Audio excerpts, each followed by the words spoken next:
My name is Mikkel Wad Larsen. I am a musician. I play in the rock band Hellhorse.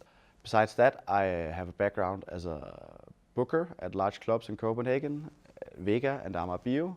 I work for a booking agency called Tsunami, where I do the tour production, and I also do talent development, especially for our younger artists.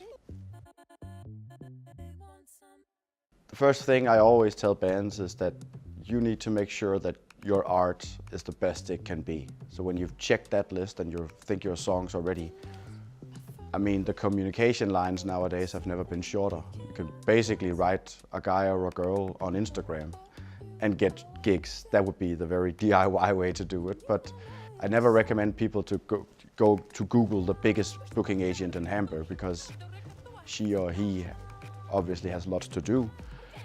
But try to squeeze it in where you can. Try to find local acts you can play with. Try to do the exchange model. That always works.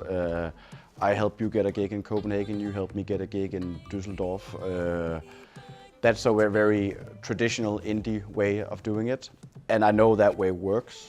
Try to get support gigs or co-headliners at clubs that fit you. There's no reason to contact Docks in Hamburg, which is an 800-seater, if you have 2 singles on SoundCloud. That doesn't make any sense. But try to find clubs and bands, local promoters, and just music-interested people that like your music and want to help you out setting shows up. You need to be aware of the fact that you are not a lawyer. And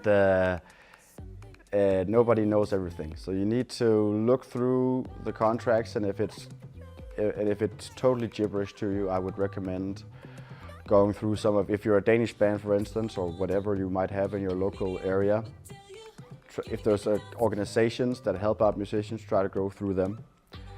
It's pretty expensive for new acts to hire lawyers, but sometimes helping hands.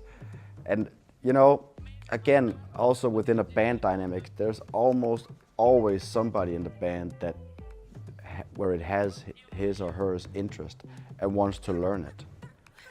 I would say live deals on a very low level are not that complicated. It's solved through emails. It's usually when you climb up the steps, where you start selling tickets, the contract starts getting more complicated. I would say do weekend runs in the beginning, like Wednesday to Saturday, where you can attract the largest amounts of people, and try to do it territory by territory. Again, do your homework. What's your fan base on Facebook, on Instagram, on Twitter, on Spotify, whatever, and try to go there. Try to work it. Okay, then we take Germany. That's a big job. Okay, well, what about Norway? They like us in Norway. That's not easy, but it's a smaller territory. But you know, so do it country by country, and that's like the rock and roll way of doing it. Economy is gonna be pretty rough. Especially the first, I mean, usually you say in the music business it takes 5 years to break a band or break an artist, regardless of genre. In this 5-year period, you will most likely not get any income whatsoever. You will only have expenses. Your goal, as soon as possible, should be to try to hit the magical break-even point, meaning that it doesn't cost you money to tour. So that means, again, having an extremely flexible setup.